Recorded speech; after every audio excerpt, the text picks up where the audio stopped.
Hola, ¿qué tal? Y bienvenidos. Esto es Tutoriales Cames y quien les habla, Cames Andrade. Hoy tenemos una charla con Michele Bedendo, un italiano que habla como español, parece español, pero no, es 100% italiano, continuando estas charlas con colegas europeos.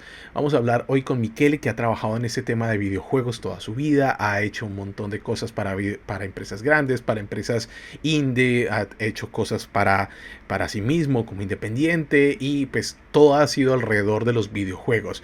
Nos va a hablar sobre su experiencia general trabajando en este rubro, pero también vamos a hablar sobre el tema muy importante de los cobros, cómo son los cobros de este rubro, tanto en Italia como en España y a nivel general en Europa. Vamos a hablar también de algo muy importante que es la gestión de ser independientes, cómo es este tema de cobrar como independientes, de vivir aquí en Europa y pagar los impuestos y un montón de cosas que quizás no sea un tema tan impactante, pero la verdad es que es muy importante que todos los artistas sepamos todo ese tema de cómo gestionar tanto nuestras finanzas como nuestro trabajo y la vida personal. Así que vamos sin más con esta charla con Michele Bedendo. ¿De dónde nace ese tema artístico tuyo? Vale, la respuesta rápida es por qué no pude ser programador. Ah, caramba. ¿Lo Bueno, a ver, intentaste? sí y no. Es decir, yo siempre he pensado que como mis padres en los 80 no me compraron nunca un Commodore 64 o 128 que fuera, o una Amiga, pues al final nunca llegué a ser el programador que pensaba ser, ¿no? De hecho, yo programación siempre he intentado hacer desde los primeros 90 y de hecho he estado trabajando no como programador, pero bueno, programando también. Y como artista, bueno, siempre he dibujado, siempre he copiado mucho, siempre me decían, "Buah, qué bueno eres en dibujar, así que al final supuestamente es algo que te echa una mano, ¿no? Y seguramente te echa una mano. Eh, Pero vamos, que al final, ¿cómo nació concretamente? Pues fíjate, yo con los ordenadores no tenía nada de buena relación hasta el 93, 94. sí. Es que mi padre tenía un PC muy antiguo y un 286, así que poco se podía hacer. Sí, básicamente jugaba con el Nintendo y se quedaba un poco ahí. Y al final, en el 93, me fui a ver la película Jurassic Park y ahí se me abrió un mundo. He dicho, no, espérate, quédate porque yo quiero hacer eso. Pero no tanto hacer eso, aparte ser parte de algo así, ¿vale? Ser parte de un equipo que produce cosas que básicamente te hacen soñar, que te emocionan, ¿no? Eso realmente es la razón, el motivo del por qué realmente me he metido en videojuegos, en cine. Bueno, en cine no, porque al final nunca entré, pero considera que en el 93, 94 empecé a ver juegos como Doom. Sí. Y entonces decidí, vale, yo quiero hacer también eso, lo quería hacer todo. Y es un poco lo que acabé haciendo. Es decir, al final yo soy un artista que lo conoce un poco todo. Algunas cosas conoce mucho mejor, obviamente, pero soy muy polifacético. Y en general, cualquier cosa que me llame la atención, pues voy a ver. Y si me gusta, profundizo y eso es lo que realmente me ha permitido luego seguir adelante. Pero ten en cuenta que realmente artista digital de verdad hasta los primeros 2000, prácticamente nada, porque es que Italia y España un poco parecido. Te hablo de España porque al final es el otro país que conozco más, habiendo vivido ahí muchos años. Pero por lo general, Italia es el último país donde intentaría conseguir una carrera de este tipo. Más que nada porque no hay una industria, no hay una cultura de videojuegos que no sea la de estar todo el día jugando, ¿no? Sí. Aunque esto es un tópico un poco general, lo he encontrado también en España y en otros países. Parece que si trabajas en videojuegos, pues es que te estás jugando todo el día. Sí, sí, bueno, ya verás. Vente para acá y ya ves. Total, y pues en los años 90 pues estuve con manuales físicos, libros, y aprendiendo lo que podía aprender, pirateando los programas que podía piratear, porque es que al final era la única forma de hacerlo y conseguirlo. Empecé con el 3D Studio 3.5, estamos hablando del 93, y en 2, así que hablamos de otra historia.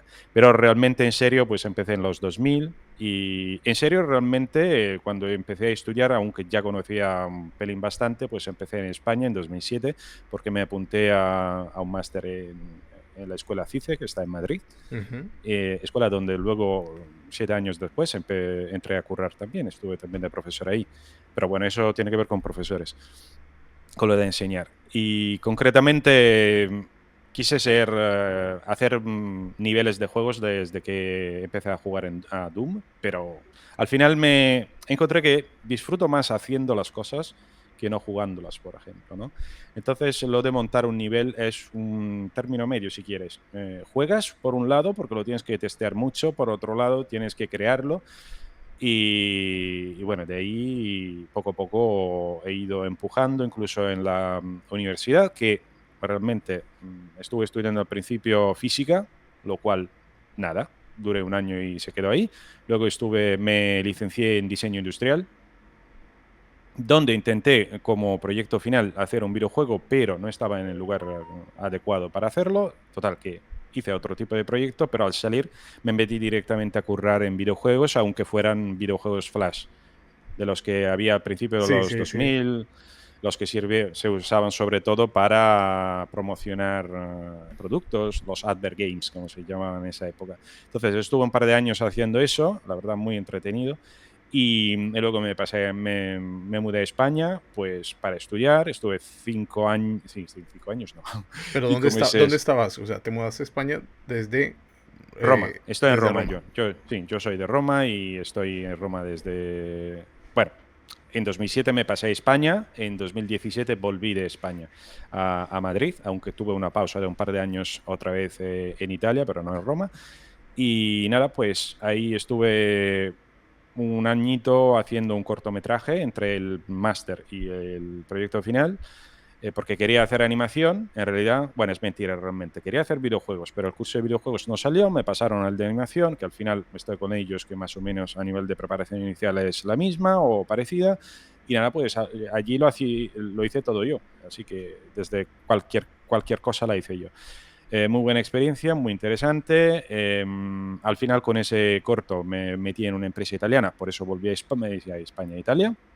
Un par de años. Estuve en un proyecto que no me gustaba nada, pero bueno, quería empezar a tener un poco de experiencia. Estuve de character artist en una empresa que hacía un juego de fútbol, porque obviamente en Italia no se puede hacer, parece, otra cosa que no sea fútbol o carreras. Total.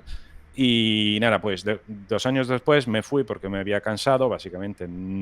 Había aprendido lo que podía aprender ahí dentro y no me animaba mucho más, pues me volví a España y en 2010 me entré en Mercury, pero en ese caso no como character artist, como environment artist. Lo que pasa es que ya en Italia, o te podré decir, ya en Italia, cuando empecé a jugar con los juegos de Flash Games, juegos Flash, pues había empezado a toquetear programación. En realidad yo empecé a Sí, estudiar sí. programación en los 90, pero total, pequeñas cosas, y al final en Mercury me contrataron no solo por el tema de Environment Artist, sino como jefe de departamento, sobre todo para desarrollar las herramientas para poder montar los niveles de juego, ¿vale? Y nada, pues ahí estuve 2 años y medio, más o menos. Participé en la producción del Castlevania Mirror of Fate. Y luego de ahí salí y básicamente empecé a trabajar de autónomo. Y desde aquel entonces, básicamente he trabajado siempre en videojuegos, he empezado también a enseñar, pero como autónomo. ¿Cuánto, Entonces, dime. cuánto llevas como autónomo? Eh, a ver, oficialmente 2014 hasta ahora, así que 8 años, Va- va- entre ser autónomo en España y ser autónomo en Italia, para los obviamente. que de pronto no comprendan el término autónomo, es como trabajador independiente. O sea que Claro, sí, sí, no, no, no, no como empleado, ajá. ¿vale? Sí, sí. Efectivamente. Y mientras yo desde 2005 hasta 2013, básicamente, he estado siempre trabajando como empleado, ¿vale? Ujú. Y entonces tengo experiencia en ambos casos. Equipos grandes, pequeños, pequeñísimos, por ejemplo. Y pues en 2013 fundé con otros 3 amigos, básicamente, ex compañeros de trabajo italianos, el Picar Studio, con el cual empezamos a tope con un proyecto 3D que al final no llegó a ningún lado porque, como siempre, aunque tengas un poco de experiencia, aún así eres un novato, así que nos metemos en algo demasiado grande, como siempre. Y de ahí prácticamente empezó el trabajo en Nantucket. Este juego que luego llegamos a publicar, bueno, empezamos en 2014 y publicamos a principio de 2018, el 18 de enero de 2018, 18-18. Y, y nada, pues lo hicimos todo autofinanciado, no tuvimos prácticamente ningún tipo de financiación. Y conseguimos eso, básicamente. Conseguimos meternos en Steam, conseguimos publicarlo, conseguimos vender y hemos conseguido, sobre todo, vender mucho mejor de lo que pensábamos. No nos hemos hecho ricos, para nada, pero vamos, que nos ha ido muy bien. En paralelo Me- empecé a enseñar y a la vez luego en 2019 volví a trabajar en videojuegos con la empresa de Madrid 01 Games, que últimamente, digamos, las personas con las cuales he estado trabajando han abierto un nuevo estudio y que se ha convertido en Sodesco Ibérica, siempre en Madrid, que es un publisher mediano de tamaño, creo, holandés, supongo. Y con ellos estuvimos montando un juego que al final no vio la luz, que se llama el Holmgang Memories of the Forgotten, un nombre muy largo, sí. pero vamos, total. Y fue una experiencia interesante, fue mi primera experiencia profesional, me refiero. En Nantucket lo hicimos totalmente en remoto, ¿vale? Cada uno de nosotros vivía en un lugar distinto, pero en este caso había una empresa detrás, el 01 Games, ¿vale?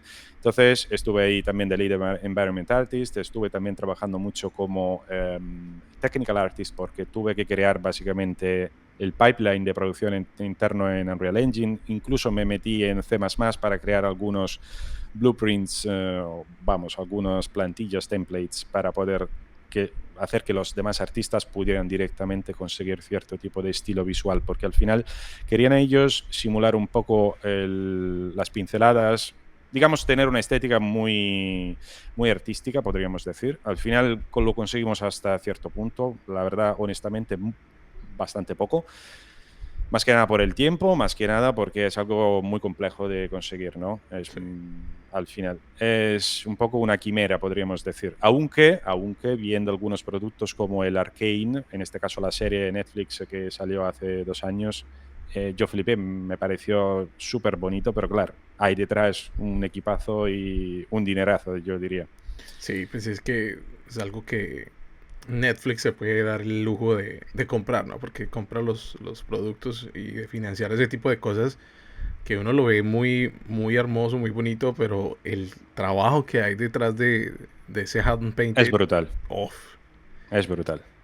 sí, sí, Pero la verdad que es un ejemplo de lo que se puede conseguir teniendo las inversiones adecuadas y haciéndolo correctamente, ujú, desde mi punto de vista. Porque muchas veces se intenta hacer algo así, se ha intentado muchas veces en videojuegos y yo creo que, bueno, desde mi punto de vista, nadie se ha acercado nunca a lo que han conseguido en Arcane. Estamos hablando obviamente de una serie, de un pre-renderizado con respecto a algo ujú. en tiempo real, ¿eh?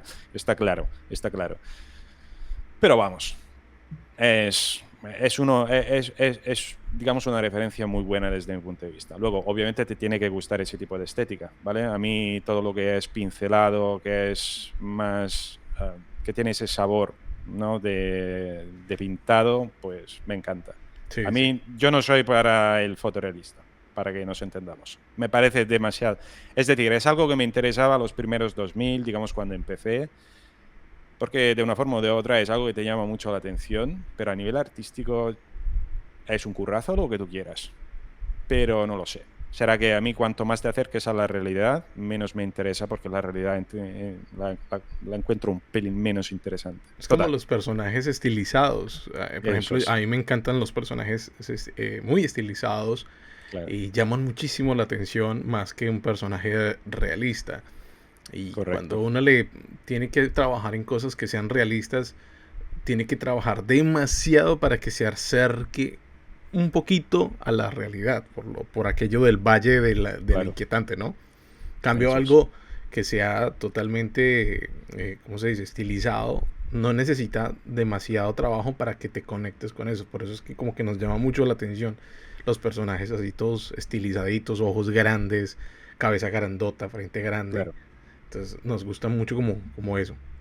Claro, lo que pasa es que por otra parte lo considero algo que necesita mucha más dirección artística que no claramente algo realista.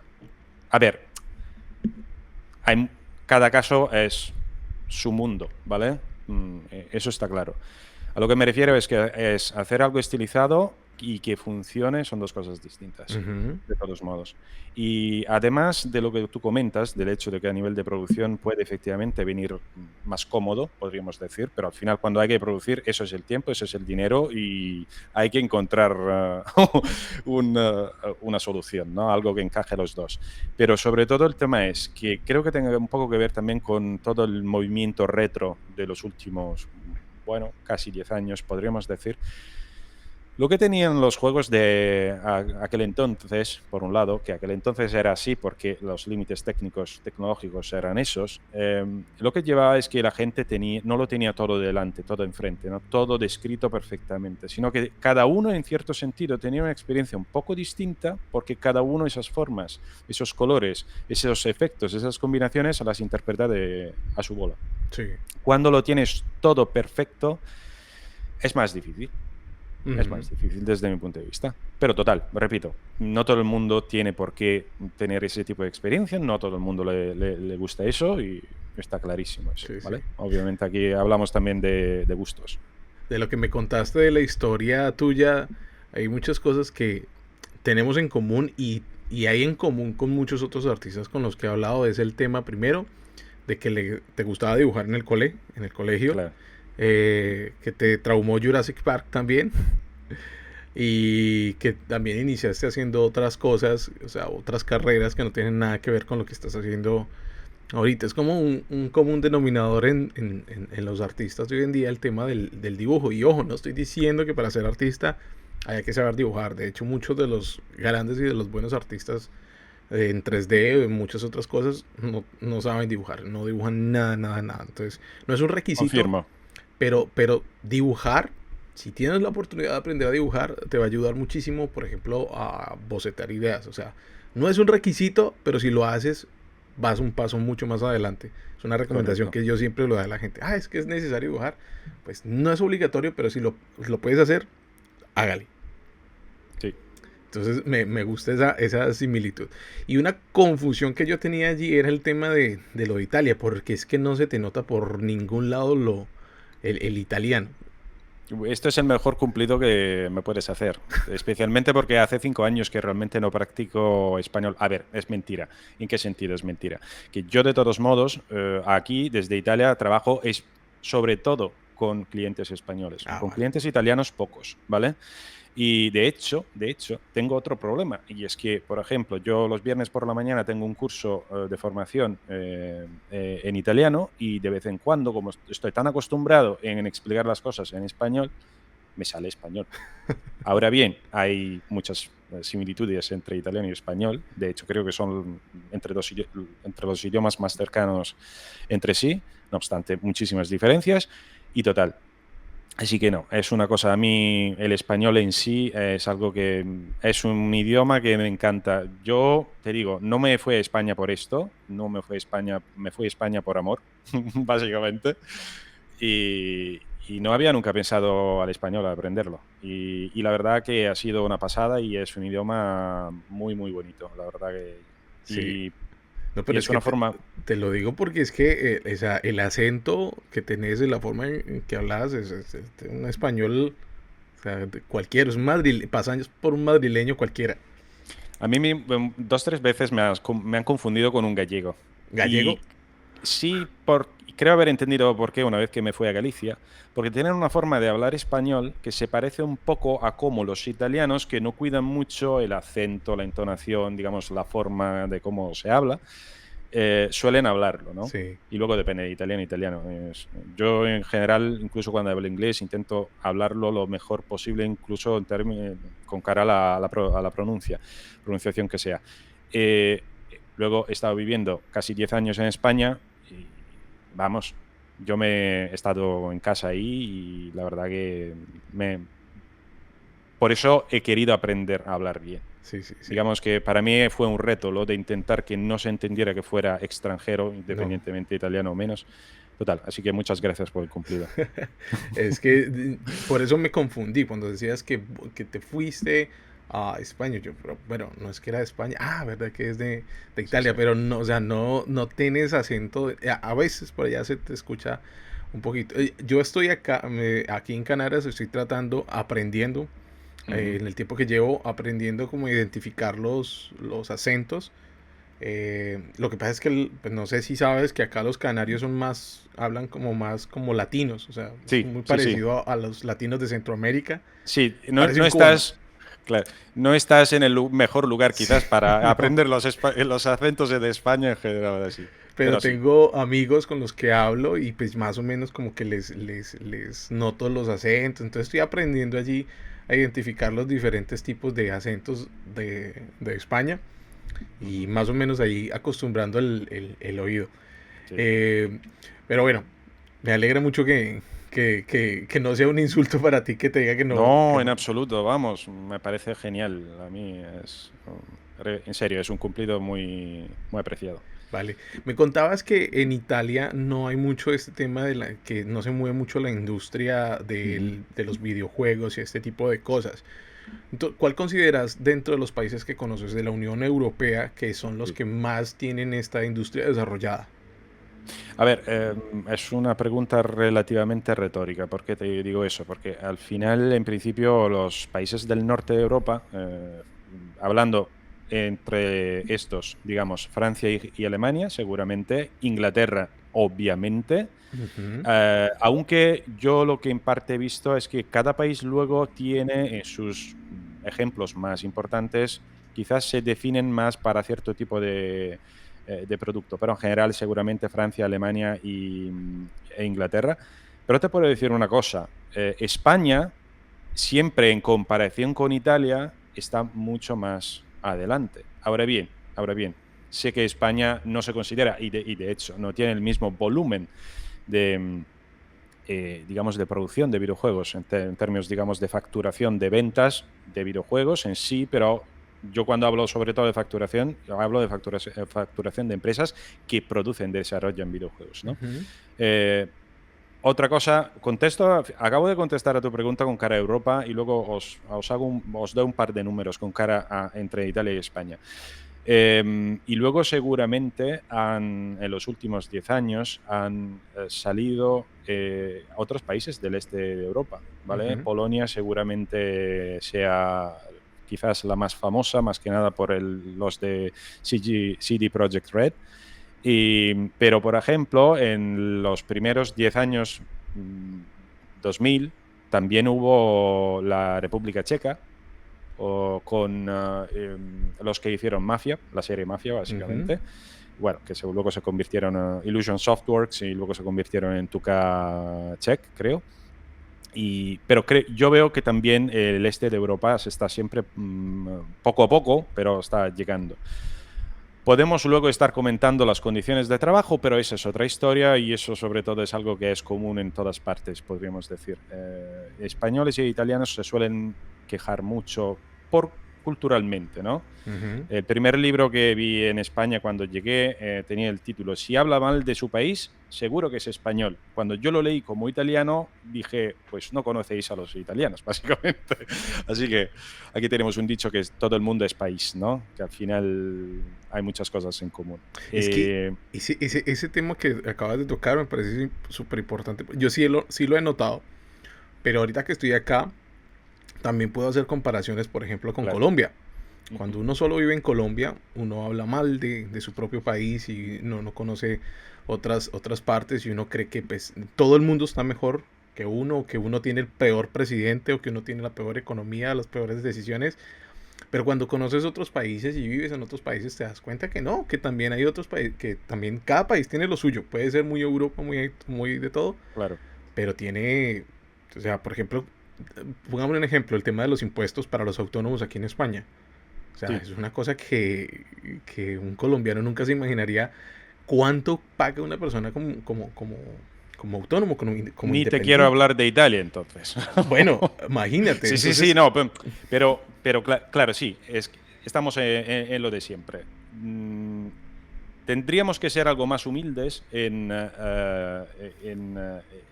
afirmar que no conocemos la gran mayoría del mundo, ¿no? Sí, Entonces, pensamos saber algo de España como italianos y muchas veces no sabemos nada.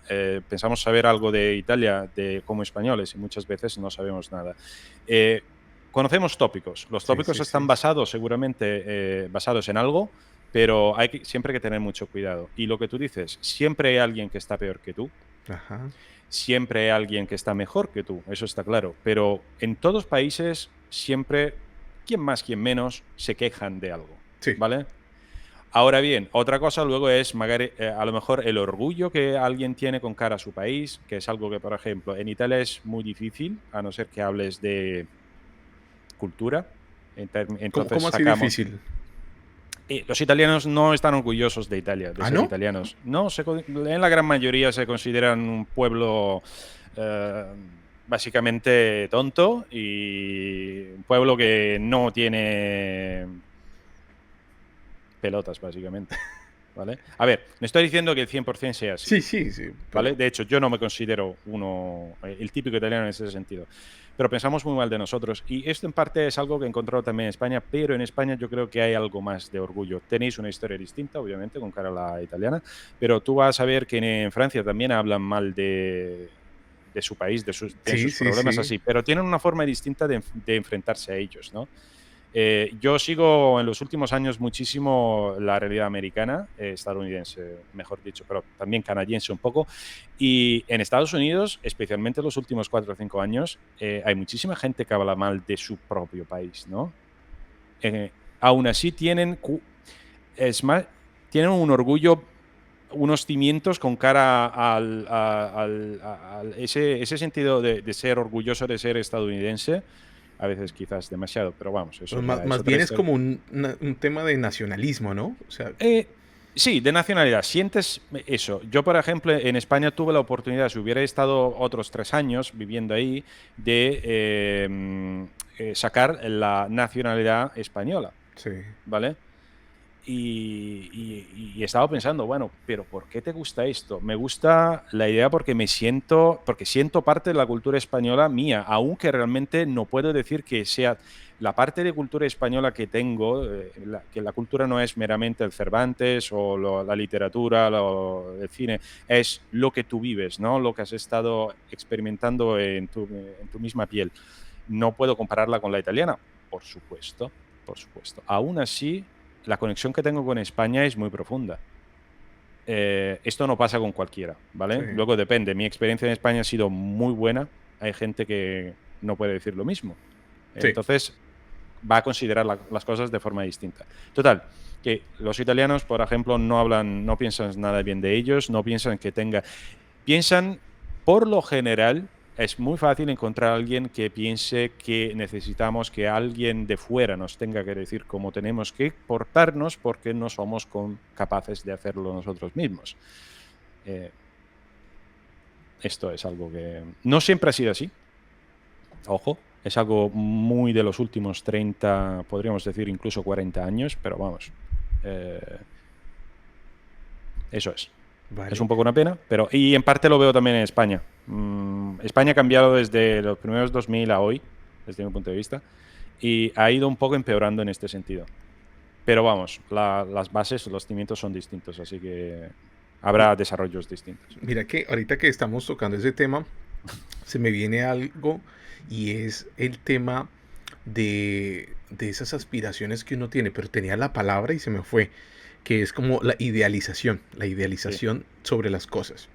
Te Mm, cuento, pues yo soy de Colombia, de Latinoamérica, y en Colombia, pues nosotros idealizamos, por ejemplo, Europa. ujú, Hablamos de, no, pues si me voy a Europa y uno cree que todo está mejor en Europa y uno encierra a Europa como si fuera un conjunto de cosas, de países que están todos súper bien económicamente, donde todo está perfecto y todo pasa bien. O también lo que pasa con Dubái, que ujú, uno dice, no, me voy para Dubái y uno cree que todo el mundo es rico y todo el mundo está muy bien en Dubái. Y pues hace poco tuve la oportunidad de hacer un recorrido por Europa, Dubái y varias partes. Y me di cuenta de que no, de que uno idealiza mucho y sobreidealiza las cosas. Y también pasa sí, con los trabajos. O sea, trabajar sí, en sí. un sitio uno lo idealiza y uno cree que no, pues yo voy a trabajar allí, voy a ser feliz todos los días y voy a, mejor dicho, es el trabajo de mis sueños y cuando ya llevas un año ya sabes que te quieres morir porque estás solo en otro país y un montón de cosas. Eso lo he aprendido hace poco que tengo la oportunidad de estar en otro país y que tuve la oportunidad de viajar. Me di cuenta mucho de eso, de la idealización que tenemos. Una cosa como, por ejemplo, que me pasó, por ejemplo, en Roma. No, no es por echar vainazos, No pero te pues yo preocupes. tenía súper idealizada Roma en, como una ciudad Normal. europea y todo eso.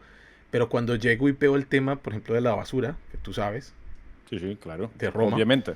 que para los que no sepan, Roma no sabía yo, y es un tema que es muy famoso por el tema de la basura en todo lado que se encuentra uno, Ujú. eso no le quita lo increíble que es. Para mí Roma me pareció, está en mi top de los lugares increíbles que conocí.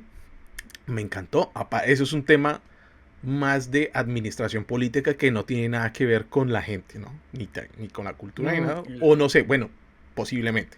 A medias, podríamos decir. O mejor, no 50-50, pero como todo, como en todas partes, las cosas no están solo a un lado, ¿no? Las Sí. razones. Pero sigue.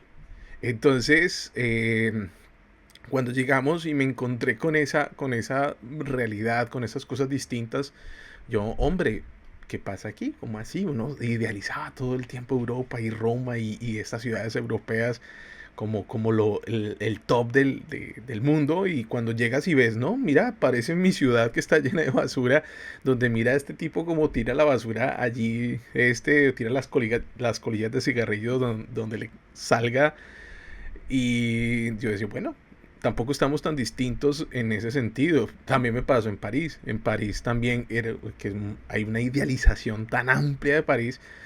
Cuando vas y te das cuenta que le dicen la ciudad de las ratas y te das cuenta por qué le dicen la ciudad de las ratas, porque te sentás y literal te pasa una rata al lado por ahí donde está la Torre Eiffel. Ujú. Entonces, siempre he querido como hablar de este tema de las idealizaciones y ahorita que que tuve la oportunidad de conocer muchas cosas que yo idealizaba en personal y pues que también quería abrirlo contigo porque pues ya has tenido la oportunidad de salir, de trabajar en lo que te gusta, de trabajar en empresas con un cierto nombre, entonces no sé, me gustaría que me hablaras de ese tema de de la idealización que uno tiene sobre los trabajos, los sitios, moverse y un montón de cosas. A ver, el tema de la idealización yo creo que está relacionada a dos cosas. O podemos decir, una es la idealización que normalmente tú tienes, especialmente cuando eres más joven, ¿vale? Para que se sepa, yo tengo 43 años, así que estoy, digamos, a mitad o algo menos, dependiendo de cuánto, bueno, supuestamente debería Vale, vivir pero 120 los años. 40 de hoy son los nuevos 20, ¿no? Ten en cuenta eso. Sí y no, en el sentido de que los de 20 años se portan como los de 20 años. Al principio, cuando eres joven, más joven, cuando vives todavía en casa con tus padres y todo, tienes una proyección a la vida seguramente mucho más, no quiero decir positiva, pero me refiero, tienes mucho más empuje, Ujú. mucho más de no sé qué es lo que tengo por delante, pero sé que seguramente será la bomba. Ahora bien, esto no quiero decir que sea así para todo el mundo, ¿eh? Pero para que nos entendamos. Entonces hay ese tipo de empuje, ese tipo de filtro, porque al final es eso, o para ojos, como podríamos decir en italiano, donde tú ves las cosas de cierta forma. Yo en los 90 leía de cómo otra gente, ¿por qué te comenté lo del Commodore 64? Porque muchos de los diseñadores bomba de los años 90 venían de ser programadores, habían empezado con Commodore 64 incluso antes que eso, y pensaba que yo para poder conseguir lo que habían conseguido ellos tuviera que hacer ese tipo de recorrido. Esto es peligroso y bueno a la vez. Es bueno y peligroso. Total. Tú tienes este tipo tienes algo que has leído, que has visto, que te han contado, que te han vendido, ¿vale? Subrayo vendido, de cierta forma. Ujú. Em, y entonces eres joven y eso lo ves, tienes cierto tipo de proyección, no conoces el mundo y tienes ciertas ideas y idealizas. Luego, dependiendo de tu carácter, también hay ese aspecto. Luego hay el aspecto debido a la novedad. ¿Vale? Es decir, aunque tengas 40 años, te metes en algo novedoso. Por ejemplo, yo hace 2 años y pico me metí en el tema, podríamos decir que volví, pero en concreto, me metí en el tema carpintería, Ujú. bien, y sentía ese entusiasmo casi de cuando tenía 15, 20 años. ¿vale? Lo cual es buenísimo porque te da ese empuje, esa energía para poder a enfrentarte a la parte más dura de aprendizaje, que es no sé cómo se hace una cosa, no me sale, la tengo que volver a hacer, etcétera, etcétera. Entonces, esta novedad te puede pasar también cuando te pasas, yo qué sé, si ahora mismo tuviera que irme a, bueno, ahora mismo no exactamente, pero si hace 5 o 6 años me hubieran dicho, digo, mira, te vas a ir a CD Projekt Red o te vas a ir a, a ver, a Rockstar, por ejemplo. Te hubiera dicho, te vas a ir a Blizzard, te hubiera dicho, mira, me parece la bomba porque es algo que siempre he deseado, ¿no? CD Projekt Red no tanto porque se conocen desde hace relativamente poco, pero vamos, el concepto son nombres grandes. Luego, pero, un poco por las experiencias que tú haces y un poco por lo que poco a poco vas leyendo, vas viendo, vas viviendo del mundo, ves que las cosas no son nunca como te las has imaginado. Ujú. Eso no quiere decir que sean peores, simplemente son distintas. Sí, Entonces aprendes a, mm, por lo menos algunos, aprendes a no lanzarte tanto. Porque el tema cuál es? Es que cuanta más expectativas tú tengas, más posibilidad de quedarte desilusionado, sí. mejor dicho, defraudado, decepcionado, no defraudado, decepcionado. Y claro, eso luego depende de cómo te enfrentas a la decepción. No suele ser una emoción positiva, propositiva, proactiva. Vamos, eso es el tema. Entonces, tendríamos, yo creo, todos que aprender a no idealizar las cosas, Sí, aunque entiendo que sea difícil, dependiendo de persona a persona.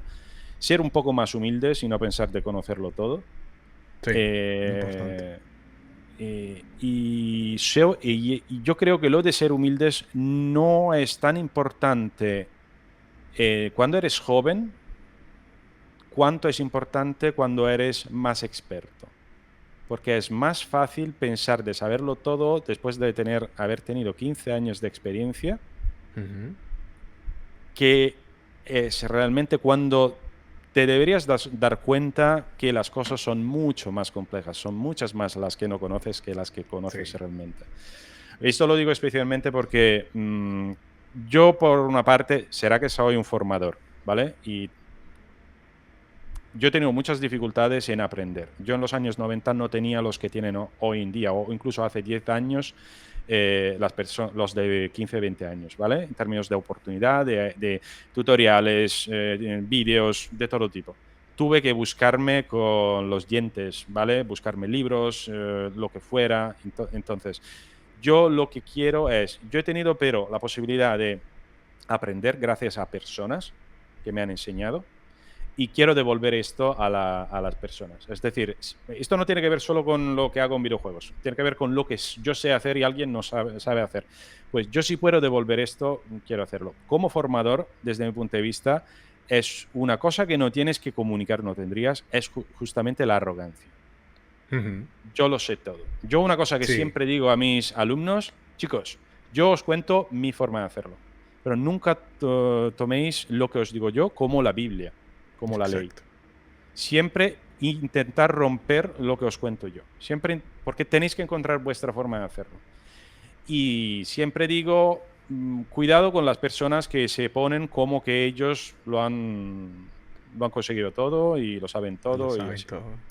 ¿sabes? Yo tengo una palabra para eso, una frase que dice que la frase más peligrosa para cualquier artista o para cualquier humano es eso ya lo sé.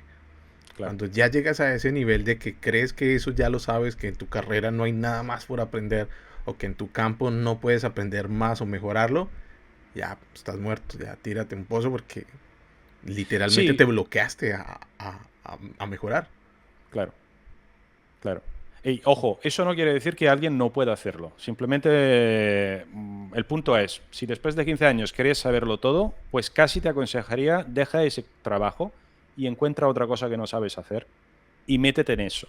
Porque realmente, incluso em, como estímulo, ¿no? Para vivir. Luego, Ujú. yo te digo, yo he tenido la suerte, entre comillas, porque me la he buscado con todas mis fuerzas, de poder hacer mi pasión, que mi pasión fuera mi trabajo, Sí.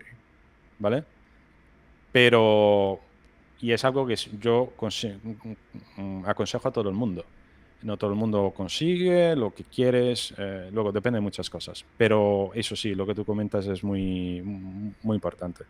Comparto completamente Estoy de acuerdo, vamos.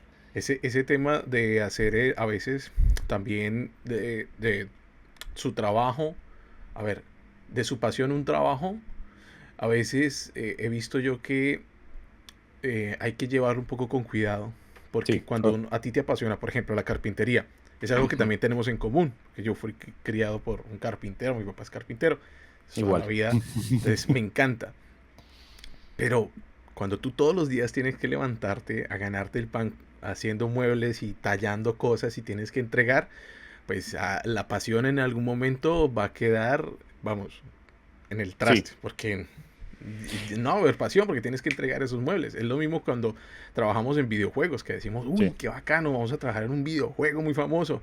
Pero dale que dale una retopología de personajes que tienes que entregar ya, ya, ya para aprobación y vas a ver que la pasión no va a estar allí. Entonces también creo que uno debería tener cosas, como decías ahorita, de pronto una pasión paralela o algo paralelo que también te guste y que puedas hacer sin la presión de que eso tenga que estar para allá. O sea, por ejemplo, supongo que la carpintería es algo que tú haces de que no tienes que entregarle un mueble a alguien o lo haces en tu tiempo. No sé cómo lo sí, sí, trabajas. exactamente. Es un hobby y me lo quedo como eso. Luego, lo que será en el futuro, no tengo idea. Podría pasar de hacer entornos o props digitales a hacer entornos y props reales. Pero lo que has comentado es justamente lo que te iba a decir. Es siempre intentar tener algo más, algo distinto, algo nuevo que te pueda, no cada día, obviamente, pero digo, que con el cual te puedas un poco desahogar, Sí, sí, sí. ¿no? Aquí Aún estamos viendo así, tus muebles. sí, bueno, supongo que estarás en mi perfil Instagram. Sí, aquí estamos. Y claro, por ejemplo, ahí hay una cajonera que hice en casi 3 meses, ¿no? Muy tranquilito, muy despacito, todo a mano, casi. Pero es una forma de desahogarse, ¿no? Sí, sí. De hacer las cosas, de tocarlas, de verlas. Bueno, no solo de verlas, también de tocarlas. No obstante eso, yo siempre aconsejo intentar hacer como trabajo algo que nos llama la atención de alguna forma, algo Ajá. que nos estimule y en el cual podamos, de una forma o de otra, encontrar algo siempre que nos pueda en parte sorprender. Eso claramente dependerá también de nosotros. Yo he estado trabajando con gente que entraba, fichaba, hacía su trabajo, salía, fichaba y bien, no hay ningún problema con eso. En principio, Sí. en principio cuando hay por el medio un objetivo que tiene una base creativa, eso puede ser un problema. Pero bueno, Mm. eso ya, cada caso es distinto. Sí, sí. En ese caso sí. Pues solo te digo, mi papá, pues, si tú le preguntas, él ya no quiere saber nada más de palos ni de Mm, madera. Él quiere tener una tienda donde compre cosas y las venda y ya no quiere más de saber de palos. Pero interesante ese tema de lo que hablábamos de tener una pasión que podamos hacer aparte también de nuestro trabajo y que nuestro trabajo tampoco se convierta en nuestra vida. Eso lo hablaba en una charla anterior, que a sí, veces también parte de la idea, de ese tema de la idealización es que sí. nuestra vida se convierta en nuestro trabajo. O sea, y que ya hasta ahí llegó y si conseguimos el trabajo de nuestros sueños, pues ya, eso es lo que vamos a hacer durante toda la vida. Eso es. Eso es importantísimo, no quedarse solo con eso, pero eso lo puedes aplicar a cualquier cosa, Ujú. ¿vale? No es porque te has encontrado un puesto fijo, supuestamente, porque al final el concepto de puesto fijo es muy relativo hoy en día, pero digo, en general, entrar en Mercury, por ejemplo. Yo me fui de Mercury no porque quise yo, simplemente no había otro proyecto y entonces se acabó mi contrato. Ya está, ¿vale? Y yo en Mercury me hubiera quedado bien para otro proyecto. Sí, Tuve absolutamente mis problemas. Tienen absolutamente sus problemas, pero todo el mundo tiene problemas, ¿vale? Eh, pero hay otras empresas donde me fui porque, claro, no, ya no. Una cosa importante es trabajar posiblemente con gente mejor que tú, sí, no, siempre. con profesionales, ¿vale?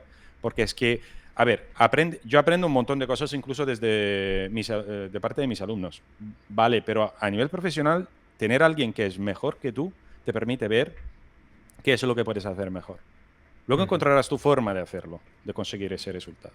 Pero eso para mí es fundamental. Cuando tienes la sensación que eso ya no es así, la de dos. O bien piensas saberlo ya todo, y entonces no realmente sabes medir lo que sabes hacer, o bien has llegado a cierto nivel. Te puedes quedar ahí y es totalmente respetable, ¿vale? O bien pensar que podrías intentar algo distinto en la misma empresa, siempre que y cuando te den la oportunidad, o bien en otra parte, Sí, sí. ¿vale? Yo, por ejemplo, solo una cosita, en 2014 tuve la oportunidad de, bueno, de trabajar para Ilion Animation en Madrid, los Alien. que han hecho, sí, los Ajá. que han hecho el Planet 51 y no recuerdo qué más. Total, como que, Tadeo, como Tadeo no es artista, de ellos. Ilium. sí, sí, es cierto, es cierto. También la serie de Tadeo, pero no sé si siguen siendo ellos. Total, pero habéis entendido. Y estaban buscando un technical artist que tenía que ver para el desarrollo de herramientas. Ujú. Que yo es una cosa que había hecho en paralelo dentro de casi todo, prácticamente mis trabajos, em, pero nunca me había hecho solo eso. Entonces, si quieres especializado, ¿no? Al final no conseguí entrar, total, pero esa es una cosa que yo, por ejemplo, trabajar solo de scripter, programador, en ese sentido, es algo que siempre me ha llamado la atención. Claro, ahí tienes que encontrar también la forma de que te pillen no teniendo experiencia, ¿no? Sí. Aún así, una cosa es no tener experiencia laboral de ningún tipo, otra cosa es tener experiencia laboral de cierto tipo y etcétera, etcétera. Y luego he encontrado también otra cosa curiosa, es que al parecer, por lo menos en España, si tú has estado de jefe de departamento, de lead, al parecer si buscas un trabajo que no sea de lead, o a lo mejor de senior, o incluso como regular, ¿no? Que no sea tan así, te miran raro, ¿no? Dice, pero ¿cómo puede ser que tú de jefe no quieras seguir de jefe o incluso más allá, ¿no? Y yo esto, en mi experiencia, la cual no tiene por qué ser la de todo el mundo, ¿vale? Pero me parece una pena, vamos, porque al final no tienes por qué siempre trabajar de jefe. Sí. Trabajas en lo que te llama la atención y lo que te ofrecen. Además, no estaban buscando un jefe, de hecho. Y nada, pues esa fue otra cosita que a veces es como que tenemos siempre que ir más allá, ¿no? Que crecer. Es un poco como tengo siempre que tener un sueldo, el siguiente puesto de trabajo tiene que tener un sueldo como mínimo como el anterior o más. Y desde mi punto de vista eso es un no tener sentido. Lo primero porque no podemos siempre crecer más y porque los sueldos más altos, la gente que cobra sueldos más altos son en cantidad siempre menor de la que cobran menos. Ahora, podemos, cada uno de nosotros tiene un límite, ¿no? Un nivel al cual va a llegar probablemente y no se va a mover. Y si, cuanto más sigas adelante, más los pasos para nivelar son más lentos, desde mi punto de vista. Total, que a veces hay ciertos conceptos, ciertos tópicos también con respecto a que tienes que siempre que ganar más, que, bueno, desde mi punto de vista no tiene mucho sentido. Alguien debería ganar con respecto a lo que necesita para vivir, Sí. a los que son sus objetivos, ¿no? Muy Si el coste de importante. la vida es 1.000, ganarás 3.000, 2.000, no lo sé. Si el coste es 5.000, tendrás que ganar 10.000. Vamos, de una forma o de otra es algo así, ¿no? En Estados Unidos tengo amigos que trabajan para Apple y tienen sueldos que son la bomba, pero viven en Cupertino, donde la vida cuesta, que es se tienen que pagar cualquier cosa, así que... Sí. Es como el tema de aquí de Suiza. Pues que uno ha Mm, escuchado que los sueldos de los suizos son muy altos.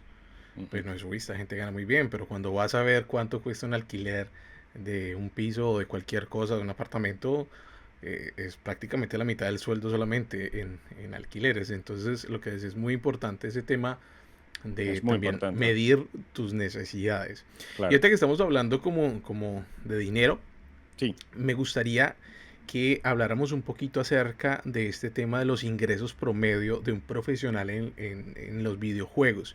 Un Ujú. ingreso más o menos, estamos hablando de cuánto en promedio podría ganar una persona que en este caso no requiere estudios profesionales, ¿cierto? O sea, Ujú. una persona que trabaja en videojuegos no los requiere, podría tener estudios técnicos o estudios autónomos y aún así poder ingresar a una empresa. Sí, a ver, mi experiencia en 15 años en videojuegos, entre Italia y España, pero hablando también con otra gente, viendo, Sí, sí, sí. leyendo también en internet y todo, es que los títulos de estudio, básicamente, que estás licenciado, carrera, no carrera, bachillerato, lo que sea, pues básicamente no sirven de nada. Sí. A no ser que sean títulos a lo mejor de ciertas escuelas, tipo la Gnomon en Norteamérica, donde, bueno, si sales de ahí, básicamente ya estás No en la empresa. necesitas un currículum. Ya. De acuerdo, de acuerdo. Pero la misma CICE, que, bueno, ya no es la que era antes, pero en 2010 más o menos, que era el tope, podríamos decir, uno de los topes en España, sí, te dejaba algo que supuestamente está reconocido por la comunidad autónoma. Bueno, a eso no sirve de nada. Las empresas lo que quieren es ver lo que sabes hacer, básicamente. Y eso a mí me parece lo mejor. Es algo que debería ser en todas partes. No debería haber algo distinto. ¿Es importante haber estudiado? Sí. Depende siempre lo que hayas estudiado. Por Ujú. ejemplo, yo que soy diseñador industrial, y que entonces sé diseñar, no dibujar, ¿eh? Dos cosas distintas. Ujú. Diseñar algo, pensarlo en función de las necesidades y todo. Entonces, con cara a hacer un trabajo creativo donde tengo que satisfacer una necesidad, donde tengo que diseñar un nivel, por ejemplo, donde tengo que diseñar un objeto, y etcétera, etcétera, puede ser interesante. ¿Yo he estudiado eso para hacer videojuegos? No, pero alguien que esté seleccionando de recursos humanos podría valorarlo en ese caso. Si yo tuviera la carrera en historia del arte, podría ser interesante, a lo mejor si soy director de arte o ilustrador, lo que sea, pero si tengo, yo qué sé, soy mecánico, bueno, he estudiado tengo formación profesional de ese tipo, y me voy a hacer environment artist, pues probablemente no me sirve de nada. Sí, Lo importante es el portfolio, ¿vale? sí, sí. Básicamente lo que puedas demostrar, o bien el portfolio, o bien las experiencias en parte, o bien lo que puedas hacer en los test, las pruebas que te vayan haciendo, porque al final puedes tener el portfolio del mejor portfolio del mundo, pero al final la prueba la vas a tener que hacer, a no ser que te enchufen de alguna forma, y etcétera, etcétera. Así que eso es, no creo que a nivel los estudios sean absolutamente tan importantes. Sí. Podrían serlo siempre y cuando los estudios estuvieran bien pensados para formar y no para vender. Ma esa es otra historia. Em, con Te cara iba, al tema de eso, sí. eh, no, continúa. No, no, no, no. Pregunta, pregunta. Y luego ya te sigo La, contestando al tema de sueldos. te lo decía porque, o sea, si hacemos una comparación, por ejemplo, con un tema salarial, en lo que Sí. yo conozco, con la gente que yo he hablado, siempre los salarios de artistas de empresas de videojuegos, VFX, animación, Ujú. todo eso, tienen tendencia a ser mucho más altos que los sueldos de personas con estudios profesionales, llámese ingenieros, médicos, un montón de cosas, Ujú. sopesando que son trabajos que no requieren un título universitario Sí, y que requieren menos tiempo de preparación. Entonces, imagínate, claro. son salarios iguales o más altos, pero al mismo tiempo no requieren esta preparación. Por ejemplo, un ingeniero tiene que sí o sí estar sus 5 o 6 años de Claro. preparación en una universidad. Un artista, un embodiment artist, por ejemplo, no requiere estar 5 años allí, que requiere una experiencia Absolutamente. de, qué sé yo, 2 años de formación técnica, Ujú. y ni siquiera tiene que ser un instituto ni nada, sino directamente que la tenga. Y ya puedes llegar a un salario competitivo con ese tipo de carreras. Absolutamente. Esto es un problema, por un lado y por el otro. Me refiero de que aquí tenemos la desconexión que hay entre digamos, la formación, ¿vale? En términos universitario o incluso antes, y el mundo laboral. Ujú. Al final, cobras más porque ese tipo de trabajo es más rentable. Sí, Eso es el tema. Es tan sencillo como eso. muy buen punto. Es justo. Muy probablemente para un ingeniero con respecto a lo que he estudiado yo, por ejemplo, o alguien que ni siquiera tiene una carrera, probablemente no. Pero ahí tendríamos que entrar en cómo se considera que es un sueldo, que tiene que pagar un sueldo, ¿vale? Que es un discurso bastante, creo, demasiado amplio para poderse enfrentar ahora. Pero el concepto es eso. Lo que paga más es porque es más rentable. Simplemente eso. Y, y, y es una realidad. por un lado. ¿Quiere decir que todo el mundo tiene que irse a por los trabajos que pagan más? Bueno, alguien podría pensarlo, pero tenemos un problema. Yo creo que, por ejemplo, que en los últimos 15 años, tranquilamente, vamos a hacer 10, pero 15 años, y seguirá siendo siempre más, yo creo, habrá una inversión de tendencia.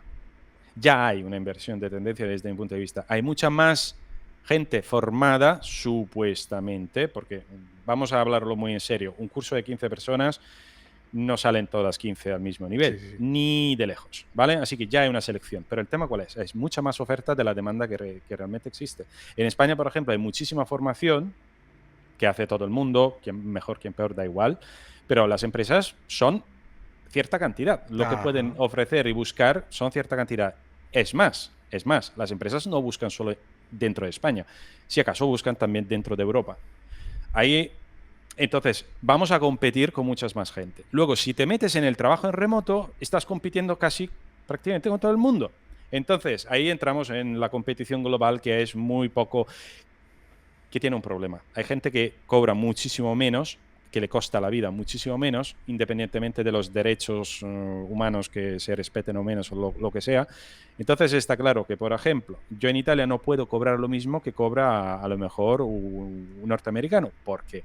Porque tengo una presión fiscal abrumadora. Ujú. Entonces, yo cuesto más que ellos. ¿Y quién se va a llevar el trabajo? Ellos. ¿Sabes? Total. Eso depende entonces mucho también de ese aspecto. De modo que tenemos un problema de formación, hay mucha más gente que se forma hacia los videojuegos, hacia el cine, porque es algo que se vende muy fácil, porque Ujú. hay mucha ilusión, porque hay mucha, como decías tú, espérate, hemos hablado antes, Espe- idealización, Idealización. pero cuidado porque hay la idealización de la persona genuina y la idealización que te montan los que te venden el producto. Que no te están vendiendo algo porque creen que te tienen que formar, porque realmente... No, te venden algo porque tienen que vender, Sí, sí. porque quieren dinero. Luego hay gente que hace las dos cosas, seguramente. Pero hay mucha más gente que sale, que quiere hacer videojuegos, de los que realmente se pueden meter dentro de las empresas. Y hoy en día las empresas son más tiquismiquis desde mi punto de vista que antes. Porque antes había menos gente, porque antes básicamente había menos gente. Hoy en día hay mucha más gente que... Yo te digo, he empezado en una época donde había menos gente. Yo ahora tengo que competir, si tuviera que hacer simplemente trabajo de modelador y texturizador, tengo que competir con chicos de 14, 15 años. Sí, claro. Y ahí tenemos Que dos, pueden cobrar cualquier cosa. por ejemplo, ¿no? Y viven con sus padres, Ajá. ¿no? Y entonces no tienen que pagar un alquiler, no tienen que pagar gastos, no coche, ni seguro, y etcétera, etcétera, ¿vale? Entonces, ¿qué pasa? Que hoy en día a mí me gusta modelar, sí, me gusta texturizar, sí, me gustan las dos cosas, pero sé que los puedo hacer por mi cuenta. Pero probablemente me tengo que vender por algo que se basa en la experiencia que he tenido, por ejemplo, algo más técnico, ¿no? Ujú. Que es algo que quien empieza, pues le cuesta más. Pero aún así, la situación es un poco esta. Luego depende de país a país. En España, yo hasta que he estado, especialmente desde la crisis de 2007-2008, pues los salarios, los sueldos, perdón, han ido poco a poco bajando, de forma general, ¿eh? Entonces, ¿cuál es el tema? Es que si yo encuentro a alguien que está dispuesto a hacer el trabajo de alguien que cobraba 2.000 a 1.300, ¿qué creéis que va a pasar?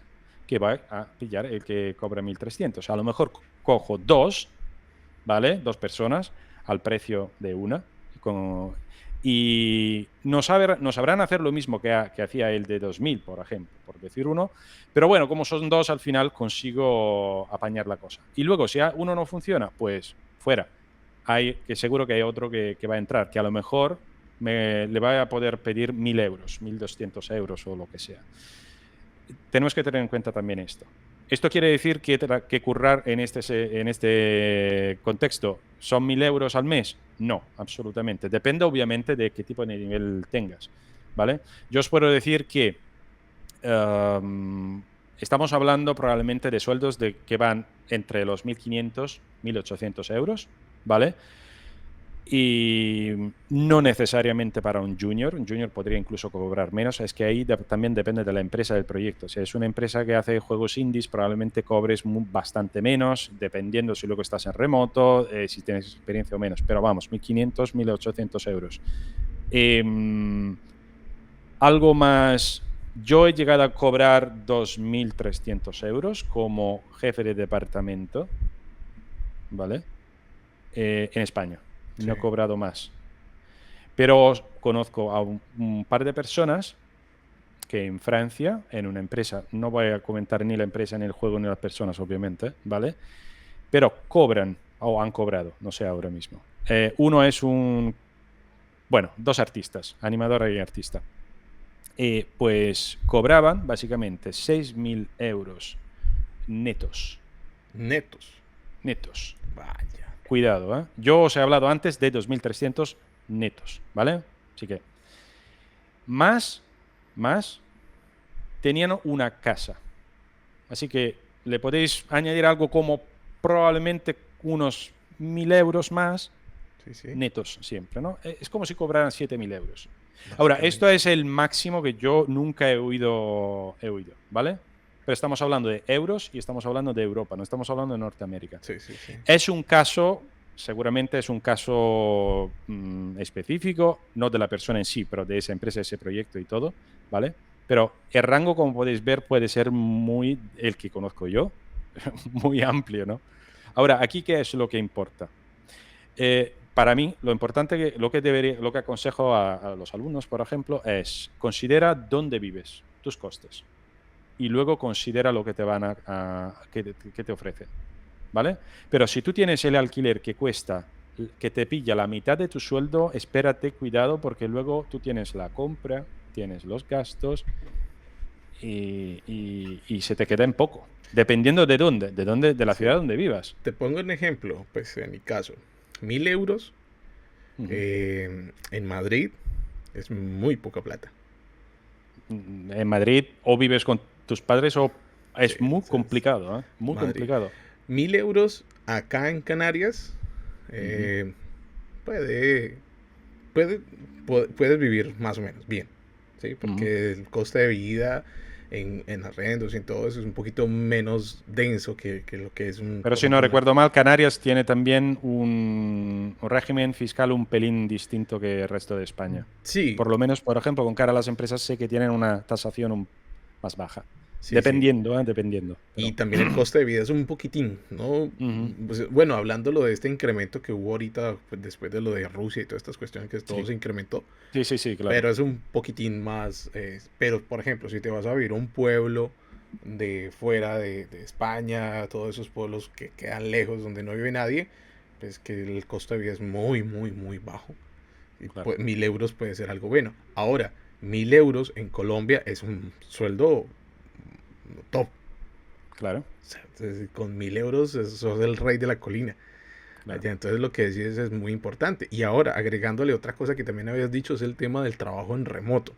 Por ejemplo, a mí los 1.000 euros en Colombia, me sirven muy bien. Pero ahorita cuando viajé, uno se da cuenta que no es tan bueno ganarse 1.000 euros cuando estás así viajando y trabajando como se dice, como nómada digital. Claro. Que no es tan bonito porque no alcanza. Entonces tienes que estarte moviendo y bajando siempre los costos. Pero ojo que nos permite hacer eso la tecnología de hoy en día, poder movernos del lugar y trabajar en otros sitios, que también es algo que no se veía antes. Entonces también son unas por otras. Sí, absolutamente. Lo que pasa es que, por ejemplo, trabajar en remoto conlleva cosas que, bueno, por ejemplo, en principio tú tienes probablemente otros gastos quizás un poco más altos, porque tienes que estar en casa y todo. A lo mejor no tienes equipo en casa suficiente para poder hacer ese trabajo. ¿Quién paga ese equipo? A lo mejor la empresa, a lo mejor tú, entonces hay que contar. Pero el trabajo en remoto conlleva otras cosas. Es que es un trabajo, os lo digo porque yo lo vivo y de hecho cuando hubo todo el tema de la pandemia y todo, mucha gente dice, sí, puedo trabajar desde casa y luego mucha gente se ha dado cuenta que no es tan bonito como uno piensa. Porque no somos todos iguales, lo primero. Todo el mundo necesita estar con alguien, eso sí, pero no somos todos iguales. ¿En qué sentido? Que para poder gestionarse tu propio tiempo en tu casa, yo por ejemplo estoy en el salón de mi casa. Este es el mismo ordenador donde yo veo películas, es mi tele, mi todo. Básicamente yo estoy siempre aquí. Ajá. Ahora yo tengo jardín, tengo mis padres, mi hermano y pareja que viven aquí conmigo en esta finca. Vale, pues bien, ok. Pero imagínate estar en un piso, ¿no? No puedes salir. Bueno, dejar el tema de cuando no se podía salir. Pero digo, estás en un piso, no tienes jardín, tienes que estar en la misma casa y todo. Te distraes mucho más fácil que en otras partes, ¿vale? Es muy fácil distraerte. Es que me tomo un café, es que tengo que... Y luego encima, estás en casa, ¿qué haces? No pones una lavadora, no pones un lavavajillas, no tienes que tender, ¿no? Y por otra parte, tienes el problema de que tú supuestamente estás siempre disponible. Ah, Antes sí. solo estabas dentro de la oficina. Entonces, sí, es cierto, han bajado con cara a las empresas los costes, pero ha subido otro tipo de coste, que es un coste que es mucho más difícil de poder establecer la cuantía, ¿no? Cuantificar, sí. Sí, cuantificar. Luego, por otra parte, está claro que dependiendo de dónde vives, tienes un sueldo distinto. Pero también hay que tener en cuenta una cosa. Para mí hay un coste fijo de